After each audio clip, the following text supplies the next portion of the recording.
is Alex, and basically everyone in our family except Lad. That's another story for another time.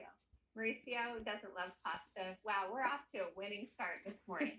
So I'm going to make 4 absolutely incredible pasta recipes today to celebrate all things noodle. Noodles are my favorite. And I'm starting with an absolutely luxurious truffle mac and cheese that is decadent and wonderful and rich, and it's going to basically blow your mind. So I drained some gemelli pasta. I reserved some pasta water because I'm going to use it as part of the sauce. I've got a pan with butter that was melted, and I just added some sliced onions. Ooh, that was quite an intro. Lots of backstory to fill you in on. And I'm actually squeezing in some roasted garlic. Ooh, make sure this paper isn't going to come off. I basically just roasted 1 fold of garlic. You can do like 375, wrap it in foil, drizzle it with olive oil, and just bake it until it turns into this amazing, just smushy, mushy garlic paste. And you just sort of squeeze it until all the innards come out. Okay, and then I've got some thyme leaves and sprinkle those in. All right, I'm going to stir this around for 1 minute until the onions are getting soft. All right, those onions and that roasted garlic are looking so good. Look at those chunks of roasted garlic in there. They're going to start to kind of mush apart and mix with everything else. So moving on with the sauce, I've got some all-purpose flour, and I'll sprinkle it over the onions. And now I'm going to stir it for another minute until the flour starts to cook. All right, this is looking good. So I'm going to add some cream. This is a very, very rich pasta, as I warned. So it goes in along with the pasta water. And you could just add like a broth, a low sodium broth, but I didn't want anything to compete with the delicious taste of the truffles, which is the special ingredient I told you about. I mean, I haven't been this excited about a pasta dish since yesterday. Into the sauce, I'm going to add some mascarpone cheese. It's softened and it goes right in. So I'm going to stir this around until the mascarpone is totally melted and the sauce is bubbling. And then we'll break out the truffles.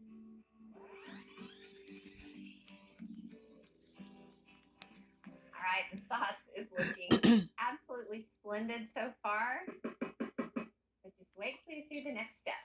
So I've got some black truffles. These are the specialty ingredient, and I'm going to grate the last one. They're black truffles. This is like a mail order or specialty culinary store situation. It's not something that you can find like in the supermarket aisle next to the pickles. I don't even know if that's where it would be in the supermarket aisle, but truffles are like turbocharged mushrooms in terms of flavor. Give it a chance, Mauricio. I'm excited. Absolutely unique, wonderful, special. They can't really be commercially produced, so that's why they're on the expensive side. All right, so I grated the truffles, and here, Alex, you can take a look and see. And this smell, I mean, there's nothing like this. It's really strong, though. Wow.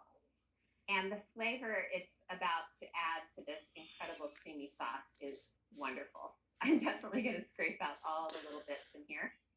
Don't want any of the truffle to go to waste. And then before I stir, I'll add some salt and plenty of pepper and a little bit of smoked paprika, just to kind of give it a little something, something. As if the truffle wasn't enough something, something. Okay, and then I'll stir this around, and look at this, Alex. So it's totally like dotted with all these little bits of truffle. So now comes the cheese, please. We got white cheddar, a bunch, a pile, and Havarti, which is a real creamy, somewhat mild cheese. I like to buy sliced Havarti and just snack on it morning, noon, and night. All right, stir this around and just get it started.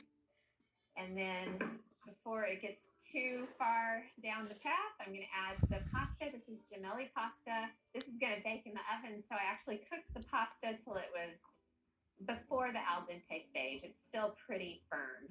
That way in the oven it won't get too mushy. All right. I mean, stop. Wow. I'm floored. Okay, so now we're going to put it in the baking dish. So I'm going to see if I can do this with a little bit of precision. I probably won't be able to, but Oh my gosh. Look at all that goodness. Wow. Half of the pasta, and I'll spread it out. Cheese. I'm going to add the second layer of pasta, and then God, it's so cheesy. And then I'll top with the rest of the same 2 cheeses. I just put a little aside for the top and the middle. All right, let's go put this in the oven. Honestly, you could just make this and serve it straight out of the pan and not bake it, but I think the baked version is so pretty. So I'm going to put it into a 375-degree oven just until the cheese is melted and bubbling, and then we'll dive right in. All right, check it out. Oh my. It's hard to see the magic that's under the surface, but basically I baked it and then I turned on the broiler and broiled it for a couple of minutes just until it got brown around the edges. Okay, you want to come in and watch this being served because this is where the rubber meets the road in our lives. This is where it all makes sense. Everything we've ever tried to accomplish pales in comparison to what is on the plate right now. That I is know. crazy. Speechless. There's just cheese everywhere. Okay, I'm going to taste it, but I don't even need to taste it because I know it's miraculous.